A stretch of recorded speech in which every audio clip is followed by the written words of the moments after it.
Puji Tuhan, syukur kepada Tuhan, hari ini kita kuat, kita sehat, kita diberkati. Semua itu hanya karena kasih dan kemurahan Tuhan semata-mata. Bersama-sama kita akan baca kebenaran firman Tuhan dalam Efesus pasal 6 ayat 10. Firman Tuhan berbunyi demikian. Akhirnya hendaklah kamu kuat di dalam Tuhan, di dalam kekuatan kuasa-Nya. Puji Tuhan, Tuhan mengingatkan kita kembali hari ini, hendaklah kamu kuat. Mengapa?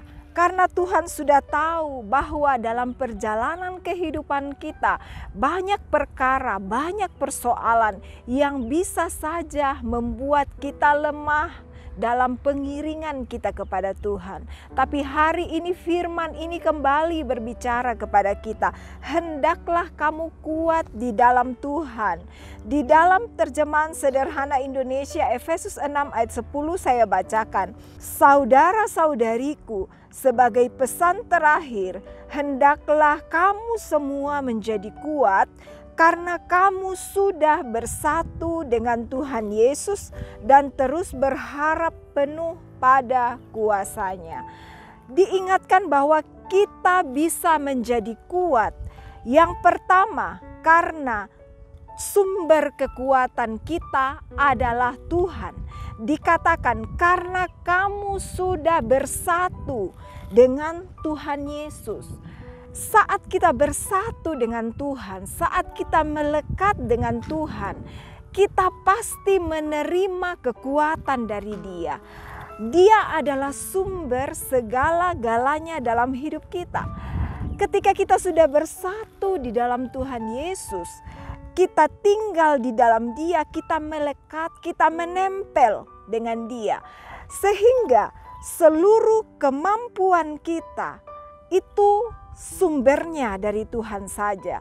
Seluruh kekuatan kita, seluruh nutrisi-nutrisi yang kita butuhkan dalam pertumbuhan iman kita, kita serap dari pokok kita. Kita serap dari Tuhan kita karena dikatakan kita sudah bersatu dengan Dia. Sehingga kekuatan Tuhan itu terus akan mengalir dalam hidup kita. Oleh sebab itu tetaplah dekat dengan Tuhan. Tetap menempel dengan Tuhan. Tetap melekat dengan Tuhan. Karena Dia adalah sumber kekuatan kita satu-satunya dalam menghadapi kehidupan ini. Yang kedua, kita bisa menjadi kuat ketika kita terus berharap penuh pada kuasa-Nya. Dengan kata lain, kekuatan kita hanya di dalam Tuhan.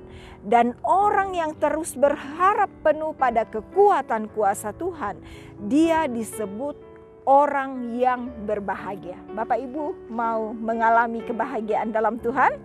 Amin. Di dalam Mazmur pasal yang ke-84 ayat 5 sampai ayat yang ke-7 saya bacakan firman Tuhan berbunyi demikian. Berbahagialah manusia yang kekuatannya di dalam Engkau, yang berhasrat mengadakan ziarah. Apabila melintasi lembah Baka, mereka membuatnya menjadi tempat yang bermata air, bahkan hujan pada awal musim menyelubunginya dengan berkat. Mereka berjalan makin lama makin kuat, hendak menghadap Allah di Sion. Bapak Ibu Saudara yang dikasihi Tuhan, orang yang terus berharap penuh pada kekuatan kuasa Tuhan disebut berbahagia. Dan manusia yang kekuatannya di dalam Tuhan dikatakan yang berhasrat mengadakan ziarah. Berhasrat mengadakan ziarah di sini adalah sebuah perjalanan ke Yerusalem. Ziarah yang dimaksud adalah perjalanan ke rumah Allah. Dikatakan dalam firman Tuhan di dalam Ulangan 16 ayat 16, 3 kali dalam setahun mereka harus menghadap Allah di Sion pada hari raya roti tidak beragi, pada hari raya 7 minggu, dan pada hari raya pondok daun. Dan mereka tidak boleh menghadap Tuhan dengan tangan hampa. Ya, saat itu mereka yang berhasrat mengadakan ziarah disebut orang-orang yang berbahagia, orang-orang yang kekuatannya ada di dalam Tuhan. Perjalanan mereka ke rumah Allah itu berarti mereka memiliki kerinduan kepada Tuhan. Hari ini masihkah kita memiliki kerinduan kepada Tuhan? Jangan sampai kita lebih merindukan yang lain daripada Tuhan ya.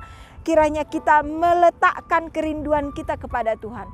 Orang yang berhasrat mengadakan ziarah, yang pertama berbahagia, yang kedua kekuatannya di dalam Tuhan, yang ketiga orang tersebut adalah orang yang meletakkan kebahagiaannya di dalam Tuhan.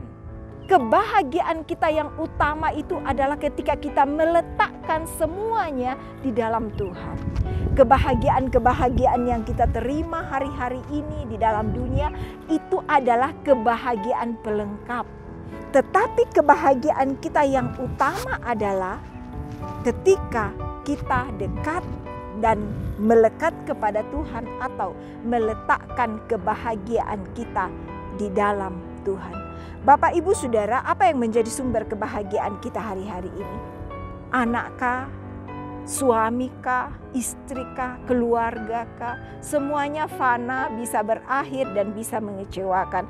Tetapi ketika kita meletakkan kebahagiaan kita kepada Tuhan, kebahagiaan itu adalah kebahagiaan yang kekal. Bapak, Ibu, Saudaraku yang dikasihi Tuhan, memang ketika kita meletakkan kebahagiaan kita di dalam Allah, meletakkan kekuatan kita di dalam Allah, tetap ada prosesnya.